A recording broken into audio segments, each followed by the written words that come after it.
Hey y'all, my name is Christina and I am a travel writer and blogger who moved to Ghana from Florida around this time last year, well, like August.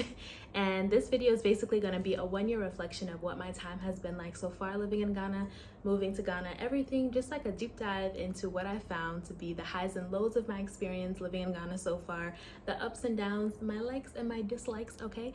So I'm going to dive deep into some different areas of my life living here in Ghana. And so yeah, get comfortable because this may be a long video. I'm gonna dive into a lot of different parts. Also, keep in mind this is my personal experience, so the way that you navigate life in Ghana and the way that I navigate life in Ghana will be different. To start off, I want to talk about the first few months of Ghana. So keep in mind I came here around August of 2021, so the timeline will kind of be like August to December. I'm breaking it up based on like school terms and semesters, and then January to the summer, then summer to fall, which is what we're in now, 2022. And my first few months were everything. I came back here. For those that don't know, I have some vlogs on my channel about my study abroad experience when I studied abroad in 2019. I did 2 summers here in Ghana. It was my first time on the continent and I absolutely fell in love. You know, I remember being a freshman that was just so unfulfilled. I was very disgusted with a lot of things going on. Didn't really like college. I felt like I didn't belong there. I felt like there was something missing. So I knew I wanted to study abroad from the time I was a freshman. So I was like, all right, Ghana was just really on my heart from day one. And so I decided to go, and it was everything and more. I think Ghana really changed my life. I have like that typical story of people coming to Ghana and feeling this thing that they've never felt before, feeling this calling to this country. And so that's what happened to me. Ghana is where I found the career I wanted to study. That's where I found the human connection I was craving for that I didn't get in college. Ghana. All I could talk about was Ghana coming back in 2019 as a freshman. So I promised myself that the next time I came to Ghana, it would be for a long time. I didn't just want to come and go and visit and then go back home. I wanted to stay here for a long time, whether that was a few months or a year. So fast forward to 2021, I got the opportunity to do my master's in Ghana through a fellowship. Then I got to reconnect with the people that I met in 2019. I was making new friends, meeting new people, going to events. My first month, like I lived. It was like I was in vacation mode. I was full on tourist vibes, just doing everything that I wanted to do. I went to a TED Talk. I was going out and partying, doing lunch dates with people. I was never in my house the first month, but keep in mind also my first month I was living in an Airbnb and living in a furnished apartment. Keep that in mind. Once I started the apartment hunting process, month 2 I think is when I really got a taste of Ghana and how hard it can be in Ghana, the way the systems work, the ins and the outs, the slick stuff. And like, if you guys don't know what apartment hunting is like in Ghana, it's really crazy. Like, you have to pay someone to just go see the different apartments. You have to do this and that. But I thankfully avoided all of that. I had a friend that rented a car and we went around just knocking on people's doors or apartment buildings that looked like they were for rent. And that helped us avoid like the agent fees and stuff like that. So that went well, and I found an apartment within my first week of looking. So that was really, really good and a great accomplishment. But again, that was my first time kind of seeing certain things. As a woman, it was very difficult for me to do that process by myself because they would try to take advantage of me or cheat me. So I'm like, okay, I felt like my independence in a sense was robbed, and I started seeing that very early on. I felt like I just came from this country where I'm used to getting in my car, hopping in and doing whatever I need to do, right? Running whatever errands I needed to run. And I came here and I'm scared to even talk because I feel like they're gonna take advantage of me because of my accent. And I was told to be quiet, let me negotiate this for you, you know, don't say too much, kind of take a back seat to everything. And that kind of had me feeling a type of way when I first came here. I'm not gonna lie, I'm not used to being quiet or taking a back seat. So yeah, that's what ended up happening. And I think that was my first glimpse into like, all right, like this is kind of how things work in Ghana. But I will say, thanks to my amazing friend who knows who they are, I had a lot of help settling here and getting settled. And that is one thing I always tell people, like I had a lot of help. And even with that help, I still went through the hoops and the hurdles. I had people bargaining for me when it came to furniture, helping me transport the furniture here, helping me get a truck for this, teaching me how to set my gas stove on and how to use a gas stove. I'm from Florida. I've never used a gas stove in my life. So things like that, just having to get used to different ways of doing things and things I've never seen before. So I had a lot of help getting settled, and I am very thankful for that. Also keep in mind too, like I moved to Ghana a week before my master's program was starting. So I didn't really have time to just look and then like kind of buy the furniture and be getting acclimated to my environment. I literally had to jump into everything while I was just starting my master's program. And keep in mind, I also graduated that summer before I started my master's program, and I had an internship. So my mind was honestly not mentally prepared for my master's program, I would say, and I fell behind bad. Really, really bad. I still passed my classes with an A and a B, but I was struggling very much. I was trying to buy furniture. Like my apartment was completely unfurnished. I'll try to give y'all an apartment tour, but like I had to buy everything from a fridge, a stove, a washer machine. Y'all, I've never bought furniture ever before in my life. So it was also like a taste of young adulthood coming here, having to buy furniture. And you know, in Ghana, we don't have the like, buy now pay later option. Like everything is upfront, cash is king. So if I didn't have the cash, like I was not gonna have a bed to sleep in. So I really had to finance a lot of my things like upfront. Thankfully I saved up for that, and also I had my stipend to rely on, but it was definitely a lot going on. So with that being said, I honestly reached a point within my first few months in Ghana where I was overextending myself and I had extreme fatigue. Like I found myself falling asleep in the middle of the day, which was very unusual for me. I found myself, like I said, falling behind on school. I found that I was trying to, and I still struggle with this to this day, but I was not doing a good job of trying to balance my social life with school, with work, with everything I had going on, trying to get my apartment together, buying furniture, learning how to pay my electricity, which is like a prepaid meter, all these different systems, trying to fit too much into my days. And then time in Accra goes by so fast, you guys. Like sometimes I wake up, it'll be 2, I haven't eaten, and like I don't even realize it yet because time goes by that fast. So all of that led to me being extremely exhausted. I felt sick, like I was not physically well. So I was going to the clinic, like trying to get iron pills, energy tablets. It was bad. Like I was popping an energy tablet all the time. But that just goes to show like how I wasn't giving myself time to properly adjust and just be. I was trying to rush the process of getting settled, and it wasn't working because things don't move fast in Ghana.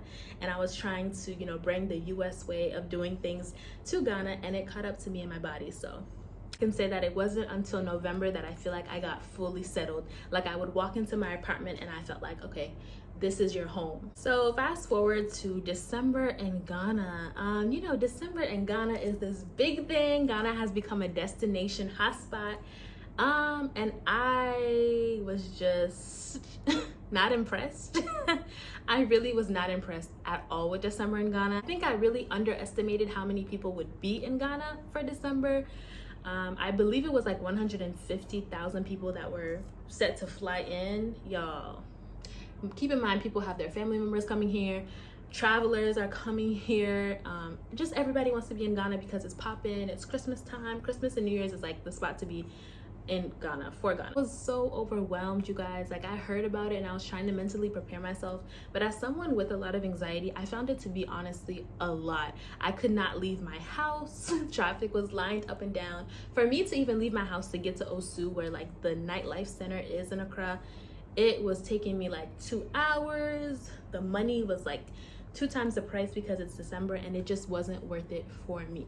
So that gave me a lot of anxiety in December. I'm not gonna say this is what caused me to be sick, but I ended up getting sick for like 1 to 2 months. Like I was in and out of clinics. I had all types of infections, y'all. Like they were testing my blood and they would find infections. I just didn't feel well. At one point I thought I had COVID, and you know, because of the influx of people here, wouldn't have been surprised, but I was testing negative for COVID. Like nobody could tell me what was wrong with me. I was living in this different country and I wasn't like sick as hell, like I couldn't function, but I was in bed for a few days, and then for months I was just sick and not well. So I think I might be downplaying it now that I've gotten through it, but that was a little bit scary also, just being here by myself, and then, you know, getting sick, but I definitely managed it well.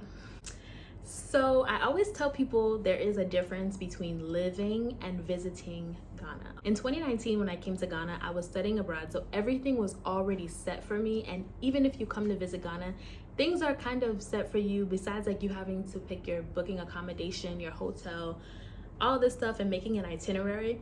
You don't really have to worry about integrating yourself into life here, right? You just come to enjoy yourself, do the things to do, eat at these nice restaurants, and you're done. But when you live here, every day cannot be a tourist day, and that's what I was doing when I first came to Ghana, and that's why I felt so burnt out, is because I was trying to incorporate like that traveler lifestyle that I love into my everyday life here, and that's not reality. I mean, there are some great times in Ghana, but like there's a difference between living here and visiting here. Everything was set for me, right? I had my dorm, all that was good. I just had to get data, which is so easy to do in the mall by yourself.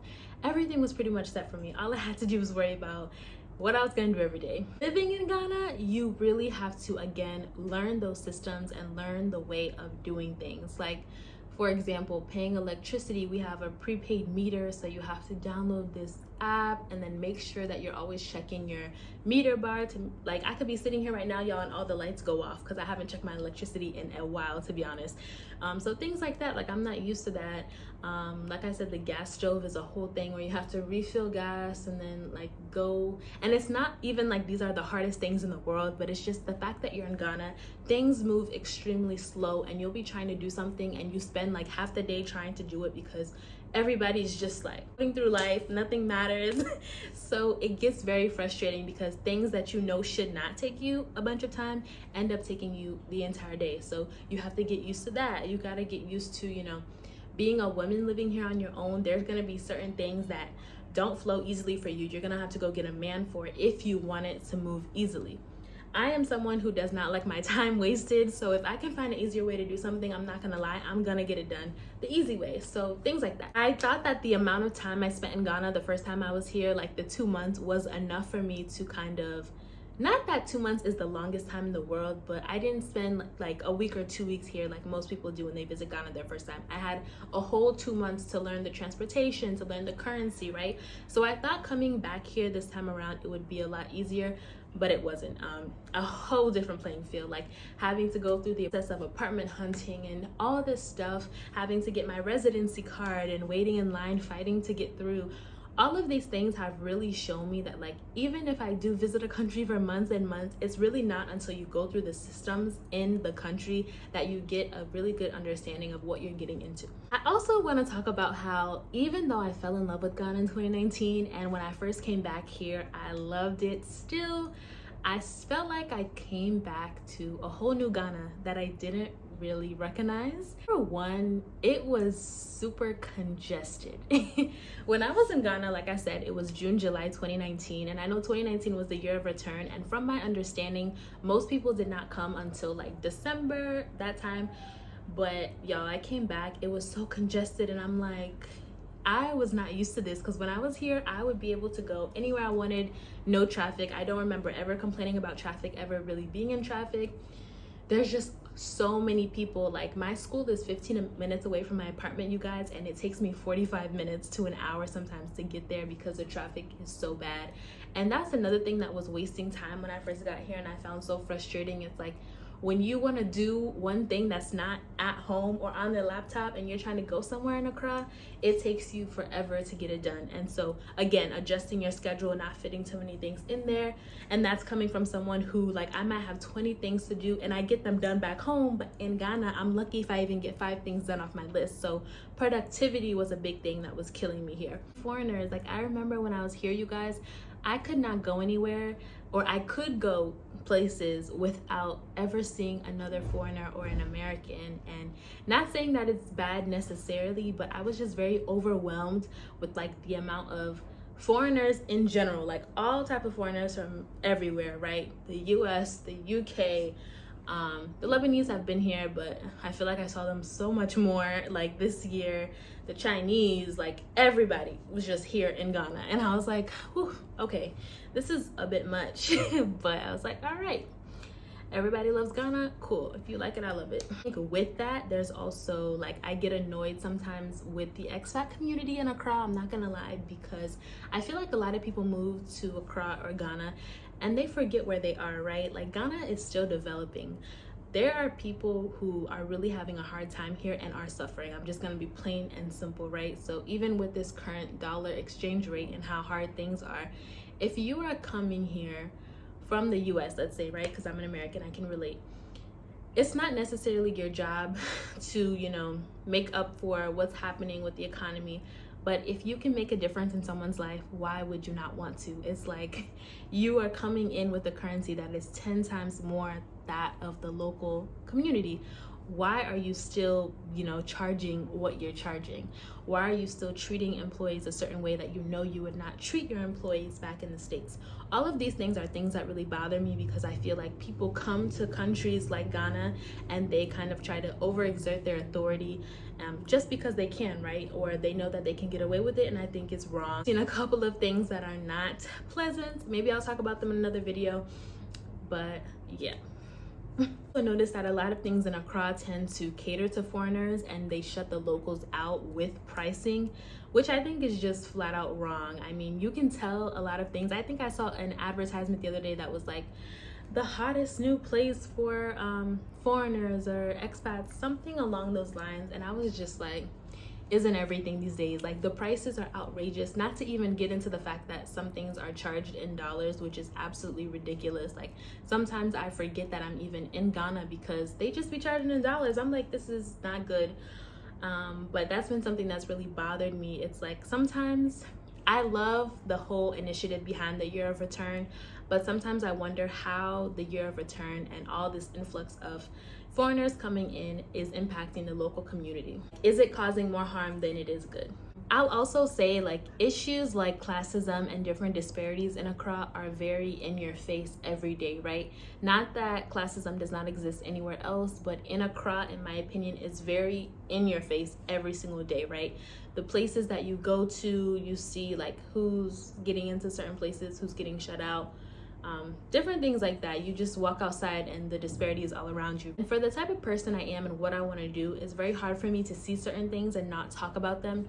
But I find that it's not everyone that you have these conversations with, and I'm just very thankful that I'm in an international relations program where I'm able to have open conversations about these topics and like bounce ideas off of my classmates and my professors, because if it wasn't for that, y'all, I think I would have kind of been a little bit more like tripped out based on what I see every single day, to be honest. So I'm thankful that I get to be in a classroom discussing these things, and then I walk outside and I also see them and I'm able to interpret them in different ways. Another benefit of going to school abroad.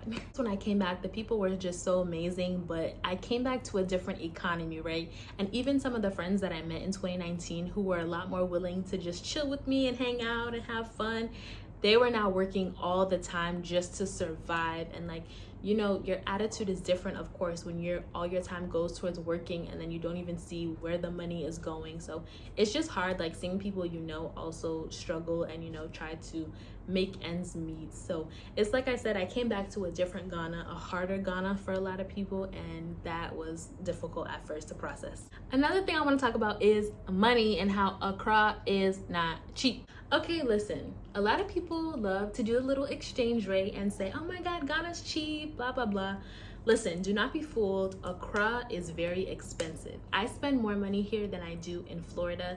And people see certain things are cheaper. Like, for example, getting my hair done, this was like, what, $25. Getting my nails done, this was $20, right? Certain things like that, like beauty services, I find are cheaper.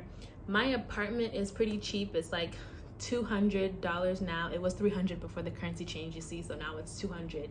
So things like that are cheaper, but in the long run, like, I don't have a car, so I probably spend like $400 on transportation a month plus. Like, you will spend money because certain things cost, okay? Like, you may go to the store and get a pot set for like $80, the same pot set that you would find at Walmart for $20. Also, with living in Ghana, things are constantly changing because of the way the economy is now. So you might go somewhere and buy a case of water for 15 cedis, and then you come back 2 days later or the next week, y'all, and they're selling it for 22 cedis, which is exactly what happened to me this week, okay?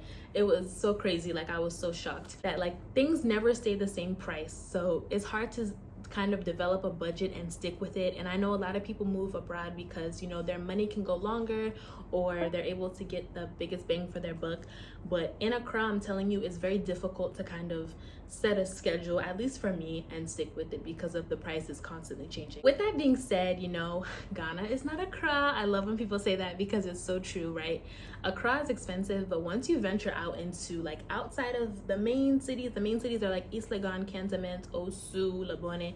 Once you start venturing out, things do get cheaper. So like, don't be afraid to stay away from the main city center. I don't even stay like in the main city center, which is how I got this apartment at this price, but I still stay pretty close. I want to talk about some of the frustrations that I faced. I've mentioned them briefly, but I just want to dive in because I want to keep it real with y'all. Like, living in Ghana is not all peachy and cool and nice. Like, there are some things that I cannot stand. Number one, the horrible business. I got to a point personally where, like, when it came to eating out, I didn't even want to do it anymore because I'm like, the service is bad and the food is never even that good. What am I wasting my money for? I feel like businesses do not take their businesses seriously enough for me. It's like they almost just don't care.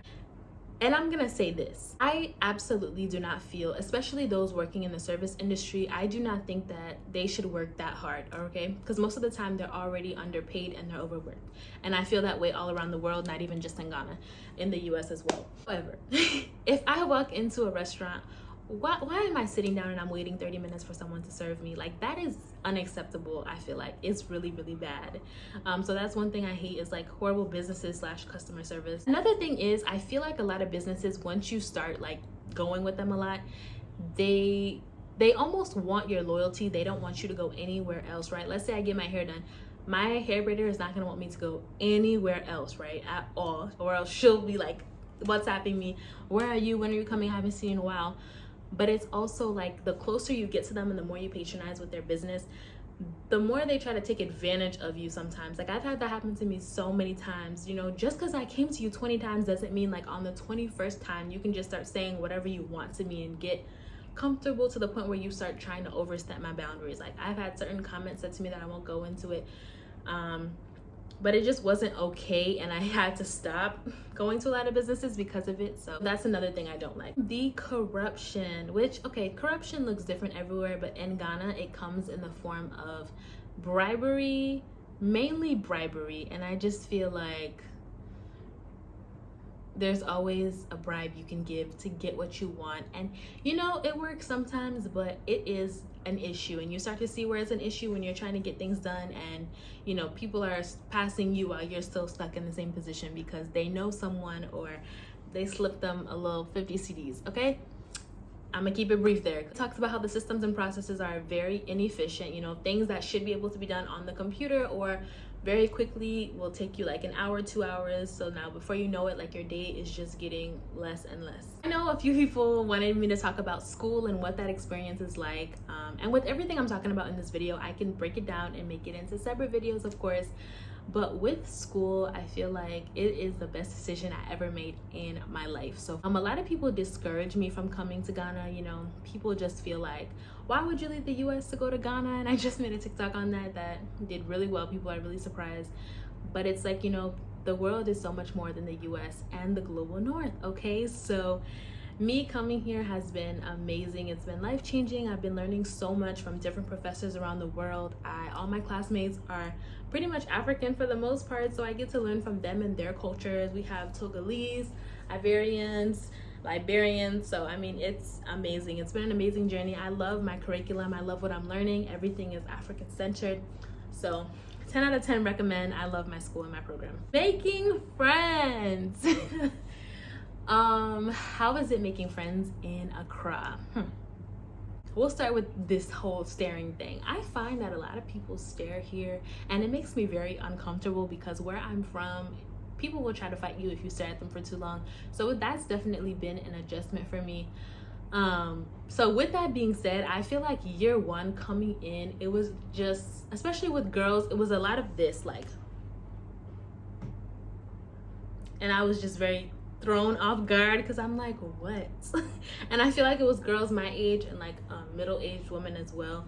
So that really turned me off. And yeah, I feel like people were just very judgmental about like appearances, and or that's how I interpreted it year one. Versus now, where the staring does not bother me as much because I'm used to it. But I find that still girls still kind of have that attitude, or it's just that they're nice but they're not really open to friendship. I feel like a lot of the women here are very closed off. There's like a wall there, or it's like they want to, but again, that wall is not allowing them to just connect and be free. And I don't know what that's about. I find that it's very difficult for me to like set up friendship dates, or like it takes a lot of more effort than I feel like it almost should.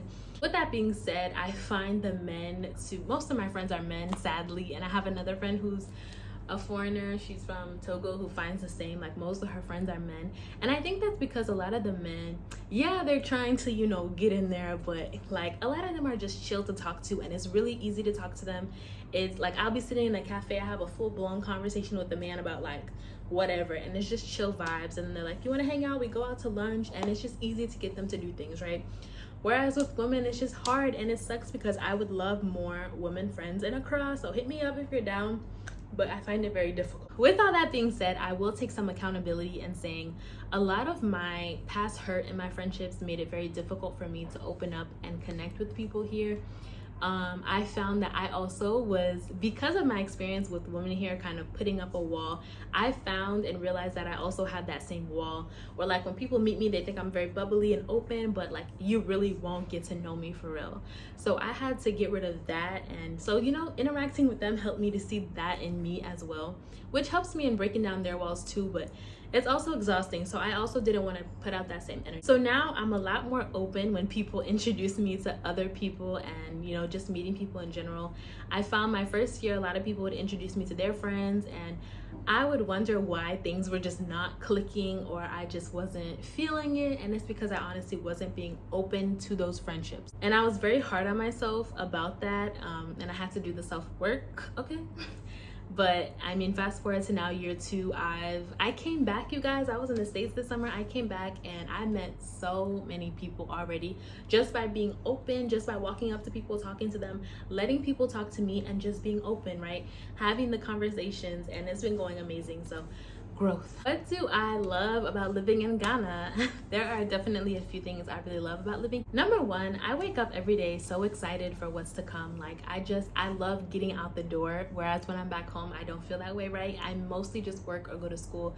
But here, I love getting dressed up nice, making sure my hair is done, making sure I smell good, and just presenting the best version of myself, because Ghana brings that out of me, and this city just brings that out of me. Like everybody is just always just refreshing, and I just feel refreshed for life, ready, energetic, ready to see like, who am I gonna meet today? What am I gonna do today? Where there's some days I wake up with no plans, y'all. Someone will hit me up and I end up spending the whole day with them. You might meet someone at a cafe and you end up having dinner with them. Like Ghana and Accra is just so spontaneous like that. So I just love what my days look like. So being in a Black country, as a Black girl who is from a predominantly white town, is something that I will absolutely never take for granted ever again in my life. I didn't take it for granted when I was at an HBCU around Black people, and I definitely will never take it for granted here. It is so beautiful waking up every day and seeing beautiful Black women, beautiful Black men, Black professionals, Black people just living life and living in different sectors of life. It's even more interesting like coming to a Black nation and just watching everybody, you know, coming from like the US. It's just, sometimes I'm in awe, and everyone's just like, why are you not used to this by now? I'm like, no, I will never get used to it. Like I just love being in a Black country and being able to exist without having to worry about racism and things like that. I love getting to dig deep into African culture. There is so much that is not taught to us in the US, and there's so much that I did not know, and I'm not afraid to admit I didn't know, because who was gonna teach me? Again, my white school district. My parents are from Haiti, so like it's just so much that I've been blessed to know that like I need to brush up on and continue educating myself so I can learn the roots and origins of my people. I believe that when you know your history, like you can contribute more to the future. So definitely have a lot more to learn, a lot more to read, and there's just things that I've even discovered or heard of here that if I was not living in Ghana, you guys, I would have never known about them. The thing is just like finally understanding, y'all. For years I've just felt like something was missing inside of me, and I have gotten to discover here that something was community. Like I feel my best when I am in the midst of people, when I have people to share experiences with, when I have people to laugh with and bond with and do things with. Even though like I started as a solo traveler, I don't even want to solo travel anymore. I can if I need to, but I'm more willing to invite people on my journeys with me and just share those, you know, experiences and those memories. Like life is so much more fulfilling with people, and I've gotten to really tap into that while living in Ghana, so I'm so blessed. Another thing I really love here, and I saw a tweet about this that was like, you can be in a bar in Accra or like a club and see your boss also enjoying themselves. That's something that I absolutely love. I think people here do a very good job at maintaining their professional life with their social life, and there's no weirdness, or the society doesn't try to tell you that like you're unprofessional or you shouldn't be doing this and that just by living life. Like I feel like people really just live their lives here, and life may be hard, but the everyday, the way that people interact with each other, the way that people act, the way that people take time to make sure that other people are good, all of that to me is living life. And I think that's what we really lack back in the States, is just the care for people and the balance of life. So it's very refreshing to see those dynamics here. Do you see yourself living in Ghana long term? I get this question all the time. So after I get my master's, I'm set to graduate this May 2023. Woo woo. After that, I do plan on leaving Ghana. So I'm supposed to start working for the gov. We'll see how that goes. I don't know how much I want to share or can share about that journey, but you guys will kind of see. Actually, I'll probably talk about it because I think it's important as a Black woman, that representation. Supposed to leave and start my career, which is gonna be still revolved around like travel and diplomacy, we'll say that. So you guys will get to see that. If I'm being real, I feel so anxious for the future. It's a lot of life changes for me. For example, I've spent the past 2-3 years working for myself, and now I'm gonna have to go back to working for someone else and just jumping into my career after not having to really follow anybody's instructions or play by anybody's rules for a few years. So I've been preparing for those changes through therapy and like through self-work, of course. I'm also very anxious. I'm as equally excited to be opening up that chapter in my life. I honestly feel very at peace right now. I've been saying yes to everything. I've been trying new things, and I feel the happiest that I've been in a while. So I feel good, and I feel like this year, being that it's my last year of my program, my last year living in Ghana for now, I really want to make the most of every single moment and just continue saying yes to everything. To end this video off, I just want to say, for anyone who is watching this because you're thinking of moving to Ghana or living abroad in general, don't forget that this journey is your own, and your journey will not look the same as mine or anyone else's because we are all different people. Please do not allow anybody to make you feel bad for like missing something back home or just being still stuck in your ways. It takes time to evolve and change, and people talk about living abroad as this life-changing experience, and it is, but that comes with time. That's not gonna happen like your first month when you move here. So give yourself time to change, give yourself time to adapt and immerse yourself and just live life and have the best experience that you can. So thank you guys so much for watching. If you have any other questions or anything I didn't cover or wasn't clear in this video, feel free to comment down below, and I'll see you in the next one.